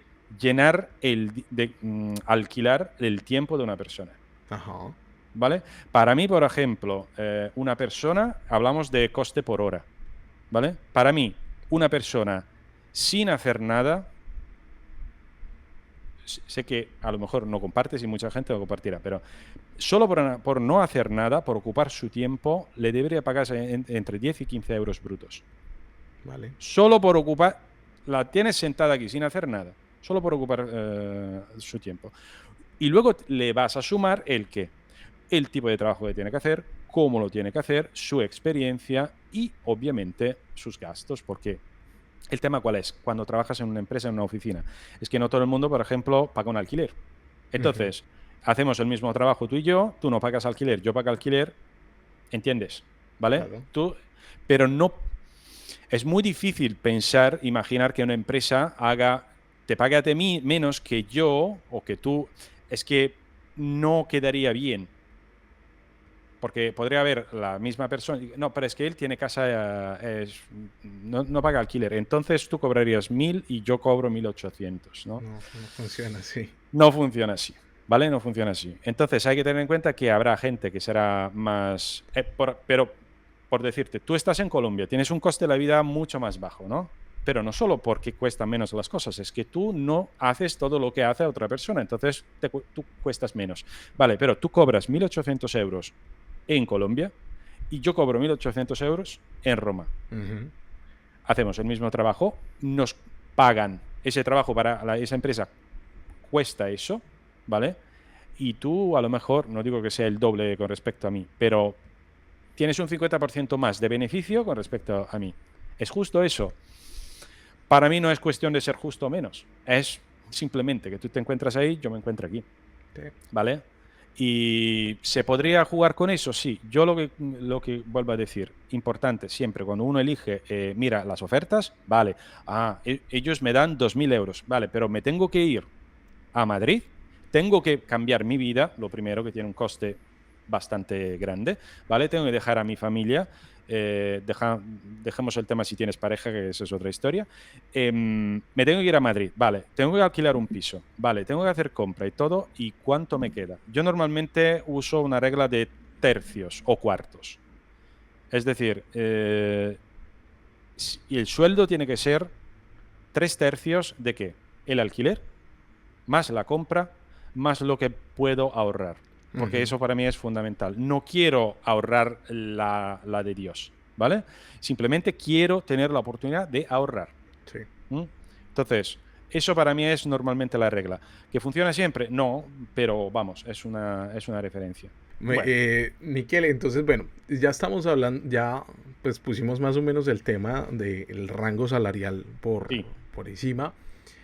Ahora, bien, en materia de diferencias entre, por ejemplo, España o Italia, que están como prácticamente en el mismo territorio, pues por lo menos sí, yo lo veo así desde de Latinoamérica, que uno dice, bueno, España e Italia son de la Unión Europea y un montón de cosas, pero cuando uno viene acá ve que hay muchas diferencias muy marcadas en cuanto Ujú, a cosas que no son tan parecidas como uno siempre se lo imaginó. ujú. ¿Cuál es como, por decir, cuál de los dos países son como los que tienen mejor rango salarial? Hablas siempre de este tipo de trabajo. Sí, ese tipo de trabajo. Vale, aquí me pillas un poco por una razón, porque realmente yo he tenido la oportunidad de trabajar. A ver, te puedo hablar de diferencia laboral en términos de labor autónomo, Ujú. perdón, labor o trabajo, italiano que se cuela, de trabajo autónomo entre España e Italia, ¿vale? Vale. Y te puedo hablar de la tasación, por ejemplo, que hay. Os puedo contar un poquito. Como empleado, bueno, sí, estuve trabajando en Italia, pero no lo tomaría como referencia, aunque podría ser en realidad. A ver, la primera cosa que os quiero comentar es esto, ¿vale? La facturación en España en 2018, ¿vale? Que yo recuerde, me puedo equivocar de una decena de millones, pero vamos. Fue básicamente la facturación, ¿m? De todo el mercado de videojuegos, empresas que desarrollan y básicamente la venta de videojuegos, fue de 1.500 millones de euros.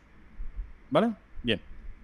En Italia estamos hablando de 1.400 millones de euros. Así que básicamente muy parecido, ¿no? Sí, sí. Bien, ok. Hablemos entonces de mismo año, 2018, facturación de las empresas directamente desarrollando videojuegos o que tengan que ver con el desarrollo. En España estamos hablando entre 770, 750 millones de euros, básicamente la mitad. En Italia hablamos de 65-70 millones. ¿De qué estamos hablando? En Italia prácticamente no hay mercado en términos de... Hay empresas que hacen un poco de todo. Bueno, tenemos algunas empresas famosas. Tenemos el Milestone de Milán, tenemos Ubisoft de Milán, aunque bueno, hacen cositas, entre una cosa y otra. Tenemos ¿cómo se llama? Unos simulaciones que está en Roma, justamente los que hacen Assetto Corsa, simulador de carreras, ¿vale? Ujú. Hemos tenido otros en la antigüedad, pero digamos que la más antigua que viene de los 90 es la Milestone, ¿vale? Sí. Pero aparte de ella, realmente, luego hay pequeñísimas realidades que hacen cositas. Hay, sí, empresas que en Italia, estas empresas que hacen videojuegos son muy pocas a las que se dedican solo a eso y que viven de eso. Y hay muchas que hacen un poco de todo. Que también hacen productos interactivos que se venden también Es este tipo como de... agencias de marketing o algo así, más o menos, ¿no? No, no me refiero a eso, pero por ejemplo, yo qué sé, se tiene que hacer una experiencia virtual como para un museo o para una empresa, así, yo qué sé, para una Endesa, para comentar un tipo de empresa en España, ¿no? Pues algo así. No son Mercury Steam, muy difícil que haría algo de ese estilo, ¿vale? Eso es. Pero repito, hay una diferencia de 10-1 de cantidad. Estoy hablando de 2018. A lo mejor hoy hemos llegado al mismo nivel que España, lo dudo muchísimo, si acaso al contrario, lo cual lo espero para nada, que España haya bajado. Pero vamos, España, no obstante, sea uno de los mercados en términos de laborales de videojuegos, es más pequeño del de Francia, de Alemania, de Inglaterra incluso seguramente, pero es mucho más activo, ¿vale? No hay grandísimas empresas, ¿vale? Hay algunas empresas que podrían definirse medianas, grandes con cara a España, pero medianas, pero en general hay muchísimas empresas pequeñas, se hace mucho producto, aunque sea para móviles, da igual, videojuegos así. Hay mucha posibilidad en España, seguramente moviéndose, pero dentro del mismo país para poder hacer experiencia. En Italia, para nada. Vamos. Os hago una comparación entre lo que hice en Italia, donde en la empresa en la cual del juego de fútbol estuve trabajando como character artist, pero al final acabé siendo lead artist, porque básicamente era el único que lo podía hacer. Y, a ver, allí ganaba 1.600 euros, ¿vale? Y en España ganaba 2.300 euros. Quizás en España tuviera un pelín más de responsabilidad oficialmente, por contrato me refiero, pero básicamente el tipo de responsabilidad de trabajo que tiene que hacer de una forma o de otra era muy parecido entre las dos. Entonces, veis que en España Pero ¿qué pasa? Es que la empresa italiana prácticamente era una startup, básicamente Ah, acababa de vale, sí, nacer, claro. ¿ok? La otra, algo menos startup, ¿vale? Porque en 2010 ya hacía casi 10 años que estaban, y, bueno, venían de los dos Shadow, básicamente bastante más dinero.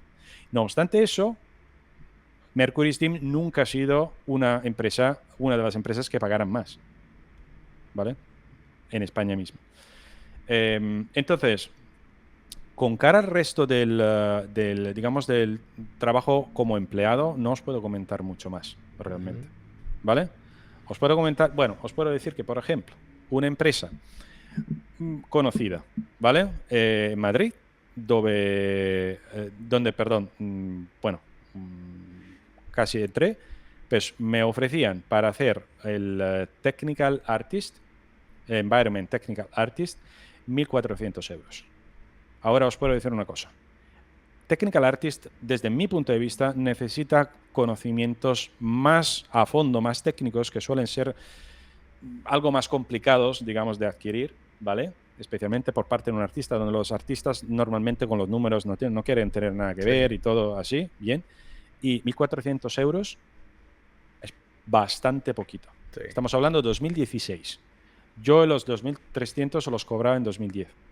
Así que depende mucho de las empresas, depende mucho del proyecto y depende de lo que a ti te parezca bien. A mí en ese momento me parecían bien 1.400 euros para lo que me ofrecían, pues les dije que sí, y luego al final no me contrataron, total, pero para que os diga.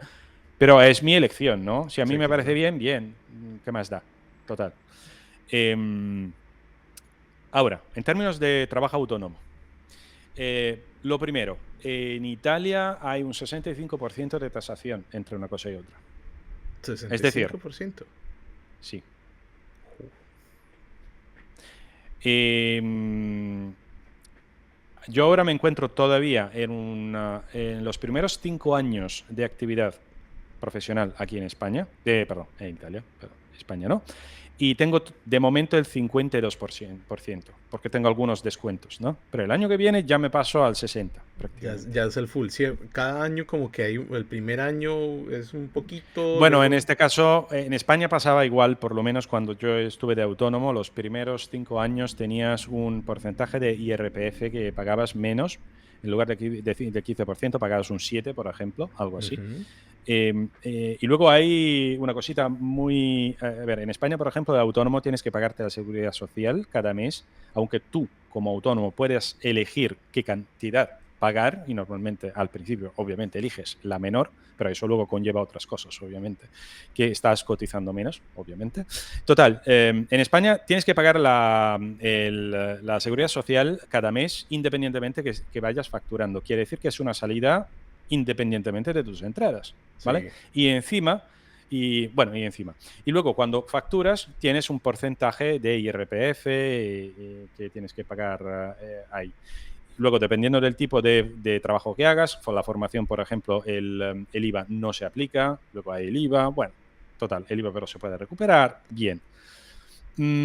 Ok, pues en España estamos hablando de unos 300 euros al mes mínimo de seguridad social, de gastos, y luego lo que tú cobres. Yo, por ejemplo, cobraba unos 30, 40 euros, ¿vale? No, dependiendo de lo que tenía que hacer. Brutos, brutos, señores. Recordad siempre que incluso las empresas cuando os presentan un sueldo, os dicen, vale, vas a ganar 35.000 euros brutos. Quiere decir que tienes luego que pensar que el neto será menor. ¿Cuánto sacar de ahí. menor? Eso ya dependerá del contrato, esto hablando de contratos de empleados, ¿no? Sí. Dependerá del contrato, el tipo de proyecto, de la empresa, y etcétera, etcétera. Vale, pues, ¿qué quiere decir? Que yo esos 30, 40 euros, probablemente un tercio, más o menos, se iba en impuestos, ¿ok? Así que, hablando de 1.000 brutos al mes. Y cuidado, porque obviamente como autónomo tú no es que ganes, que ingreses 1.000 euros cada mes. Puedes estar 6 meses sin cobrar nada, porque te van a pagar al final, o bueno, eso ya depende de los acuerdos, lo que sea. ¿Ok? Esa es otra historia también. Es otro coste, si queréis. ¿m? Por eso los autónomos en parte se tienen también que tutelar, ¿no? Y entonces a lo mejor pedir un adelanto y bueno, etcétera, O, etcétera. o irse para, ¿cómo es que se llama? Para este país que queda acá cerquita, donde se van todos los Eh, youtubers. Gibraltar.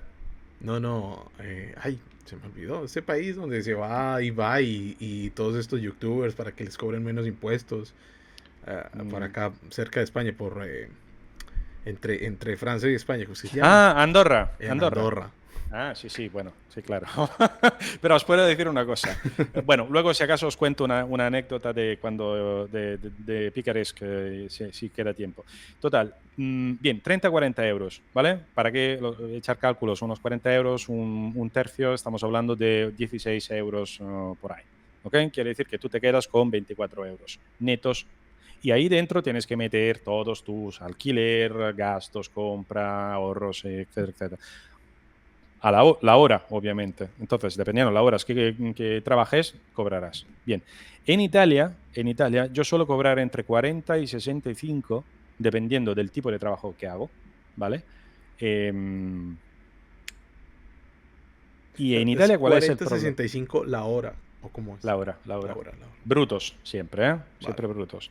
Ahora, y dependiendo también de lo que vaya, el tipo de trabajo que vaya haciendo, básicamente ahí en España se llama del tipo de epígrafe conectada con mi autónomo, básicamente, con mi código de autónomo, voy teniendo cierta tasación u otra.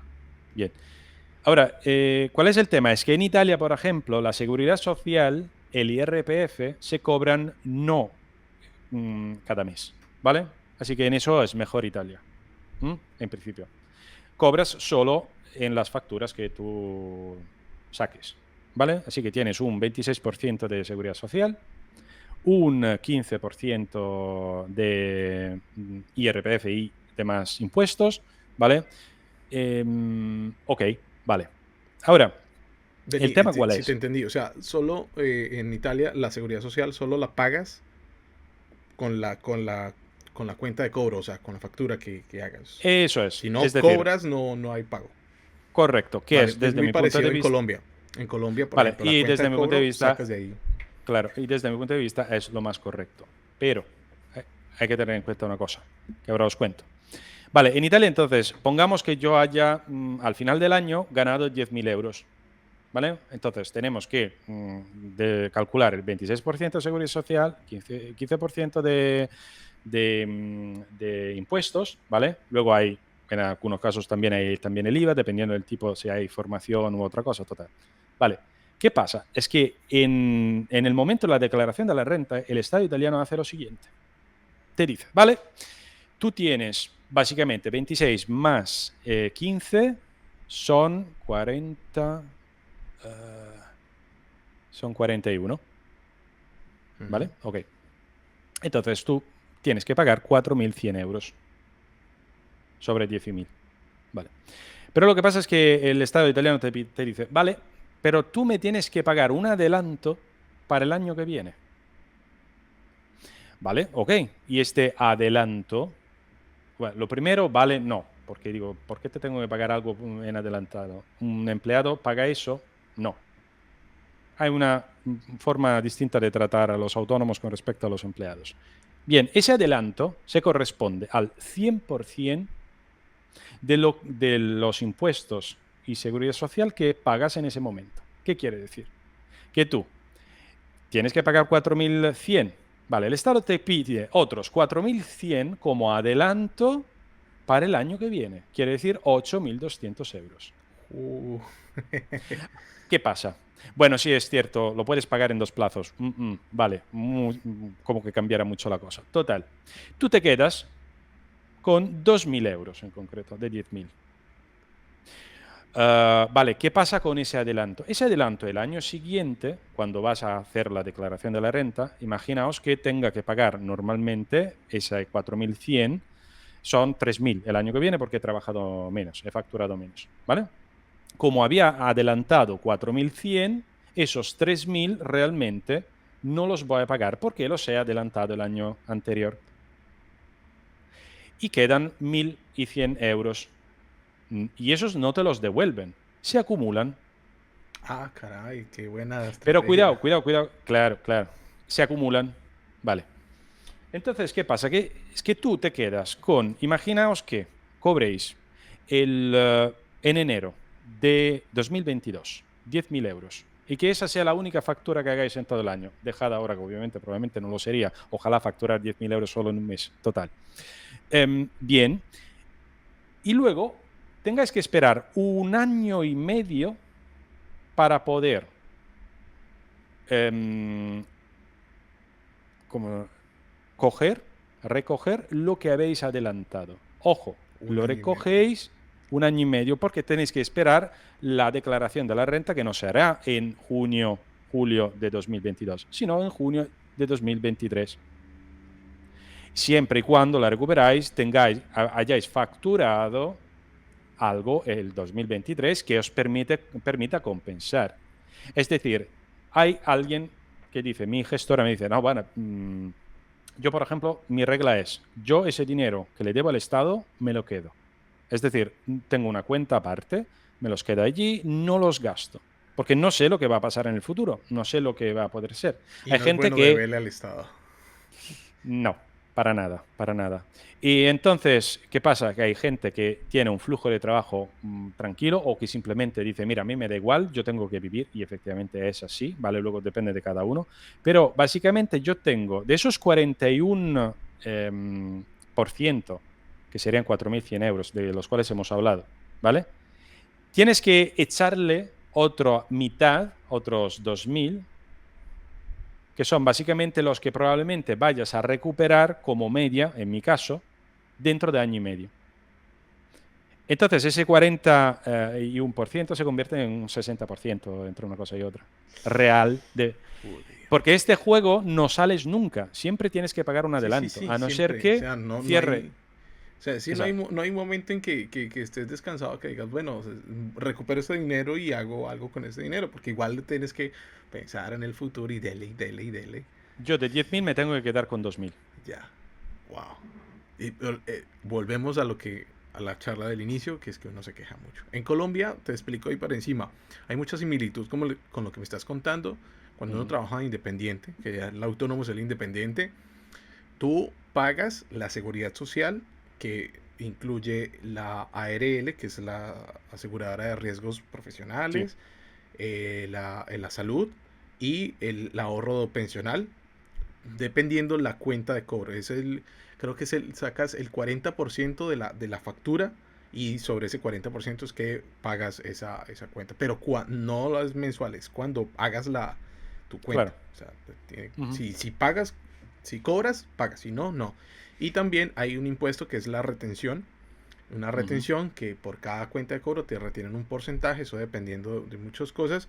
Y también es un dinero que va al Estado, que Ujú. es como que cogen el impuesto antes de que te gastes el dinero, pues para evitar que tú llegues a fin de mes y no tengas plata para pagar, pues bueno, nosotros nos adelantamos. Y ese dinero sí se puede recoger, sí se puede, cuando hagas tu declaración de renta y salga en cero o pagues, pues mira, si pagas de allí o pagas de tu bolsillo y queda ese dinero, lo puedes sacar allí mismo, o sea, y lo Ujú. puedes Ujú. utilizar como quieras. Lo que dicen los gestores o los contadores, en Colombia son contadores, no gestores, Ujú. es que no te recomiendan sacar ese dinero, déjelo ahí. Eso ya es del Estado, ya esa platica se perdió, porque nunca es bueno deberle al Estado. Y este tema de pronto les parezca un poco, no sé, a artistas que no trabajen como independientes o que trabajan en estudios o gente muy nueva, les parezca un poco aburridor esto de hablar de impuestos y de cosas como así que unos artistas y hablando acá de impuestos. Pero ojo, esto es una de las partes más importantes de ser adulto, de ser artista y de ser independiente, porque eso es mucho a lo que todos deberíamos estar apuntando independientemente de los sueños. O sea, la independencia en algún Claro. momento de nuestra vida tiene que pasar, ¿sí? Entonces, esto es súper importante. O sea, el saber de impuestos, de pagar impuestos, va muy de la mano del saber de arte digital, de tu environment, de modelado, de todo eso. Saber administrar el dinero, saber administrar tus impuestos es una de las partes más importantes y que de hecho nadie nunca habla y tú nunca ves una charla de vamos a aprender a pagar impuestos para artistas. Nunca ves eso. Y a veces Sí, nos hace falta. a ver, eso es un poco, tiene que ver en parte con a veces el tópico, que en parte es verdad, por eso es un tópico también, y es que los artistas, no, es que a mí no me tienes que dar muchas pautas porque yo quiero ser creativo, quiero tener libertad de expresarme. A ver, vamos a ver una cosa. Yo hago siempre este ejemplo. Miguel Ángel es uno de los artistas, ¿no? Pero le comisionaban algo y él tenía que hacerlo como quería el cliente. Ujú. No es que hicieran las cosas así porque les daba las ganas así. Sí, luego llegar a cierto nivel a lo mejor puede pasar, no lo pongo en duda, pero el concepto es que nosotros somos artistas, por ejemplo, en Italia no se llaman artistas. ¿No? En Italia yo soy un gráfico, porque yo hago gráfica. Ujú. El artista es un concepto más poético, si quieres. Vale. ¿Vale? Bien. Bueno, en España se llaman artistas, probablemente, no lo sé, pero me imagino por la cultura norteamericana, porque en inglés artist en este Artist. caso, ¿vale? Pero básicamente el concepto es este, ¿no? Entonces, el artista no quiere saber nada de números. Y en este caso, el artista, digo, a mí no me interesa nada ¿cómo se llama? Em, del tema de impuestos y todo. Es que luego os vais a llevar unas sorpresas y posiblemente unas hostias de las que mejor no tener, Sí. ¿vale? Porque luego las grandes empresas tienen grandes recursos también para manejar eventualmente esos problemas. Ujú. Nosotros muy probablemente no tengamos todos esos recursos. Entonces, mejor evitar problemas que sabemos que podemos evitar. Bueno, esto es lo que suelo decir normalmente, incluso en un proyecto, ¿no? Plantéate algo intentando prever todo lo que muy probablemente te va a pasar. Lo Sí. que no puedes prever, sabes que pasará, pues tendrás que tener tiempo suficiente para dedicarte a eso, Ujú. ¿no? Si sabes que tienes que comer, organízate para comer. Porque si no, luego tendrás que preparar la comida y no podrás hacer algo que es más importante. Sí, sí, sí, sí. Bueno, hay que comer porque si no, no vivimos, Vale. pero Pero sí, el concepto es eso. O sea, el sí. concepto es que en lo personal y en este canal, yo sé que podría estar que aquí sentados tú y yo hablando de, no sé, de cómo haces tú los environments en Unreal y cómo haces yo no sé qué y qué herramientas utilizas y un montón de cosas Mm, artísticas. Pero para eso sobra tiempo y hay gente que ya lo hace y gente que ya... Y de hecho lo eso vamos es. a hacer. Les adelanto aquí que con el Master Michele tenemos les voy a adelantar, tenemos un Master aquí en el canal. Vamos a hacer un webinar porque Michele y la gente de Planeta CG tiene un curso o un Master súper bueno, recomendadísimo. Y pues vamos a hacer ese previo donde Miquel le va a mostrar sus habilidades. Allí sí no vamos a hablar de impuestos y de cosas así No, no, como... hay solo cosas bonitas. Sí, cosas bonitas. Entonces, se los adelanto. La fecha se los estaré diciendo pronto. Yo sé que esta entrevista primero la va a subir y luego va a ser el, este máster. Pero bueno, ahí vamos a estar y ahí sí vamos a hablar de toda esa cosa. Acá yo prefiero tratar estas charlas como eso, de la parte humana, de la parte incómoda que a veces la gente no quiere o los artistas jóvenes no quieren escuchar o no les gusta escuchar porque no es tan chévere como hacer un webinar de Unreal y la iluminación. Entonces, pero creo que esto es algo que todos deberíamos escuchar sobre educación financiera, educación personal, también que es muy importante sobre el tema de cómo nos sentimos respecto a nuestro trabajo y a las idealizaciones que también hablábamos al inicio de este video y me pareció una charla súper chévere.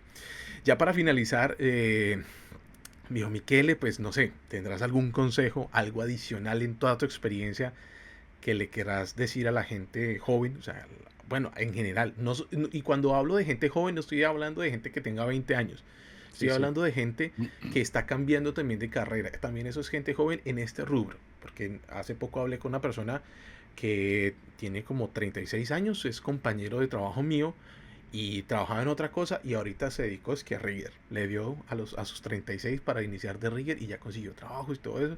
Y me alegra muchísimo. Entonces también eso hace parte de la gente joven que se mete a este rubro. Estoy hablando de eso, no estoy hablando de la edad. Entonces, ¿algún consejo para esos jóvenes? Bueno, el consejo es nunca perder no la esperanza, pero nunca perder esas ganas de hacer algo distinto. Ujú. Nunca os cortéis porque alguien os diga que no, ya tenéis, ya no podéis hacerlo, independientemente de la edad, que muchas veces es uno de los temas principales, ¿vale? Porque realmente se puede hacer de todo. Eso sí, tenéis que no ir con filtros delante de los ojos, es decir, no pensar que todo irá bien seguramente, porque sí, porque lo queréis, sino que tenéis que poner en práctica, esforzar lo más que podáis. Pero tenéis que creer en lo que queréis hacer, especialmente porque esto es mi consejo muy, muy personal. Intentad siempre apuntar a una calidad de vida, y no hablo de la económica, simplemente, una calidad de vida mejor de la que tenéis, ¿vale? Y si ya tenéis una buena calidad de vida, pues no renunciar a ella, porque realmente eso es lo que os hace mejores con los demás, porque recordar que trabajar con la gente es trabajar con gente antes que nada.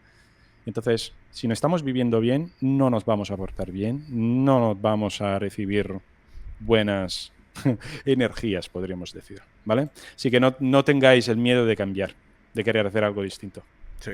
y sobre todo algo nuevo. Bonito eso del tema de que mejorar no solamente es el tema económico, sino otras muchas cosas. Y también Correcto. soy de ese equipo, de que no solo la parte económica nos ayuda a mejorar. Es importante, es bueno, pero no es de las cosas importantes en esto.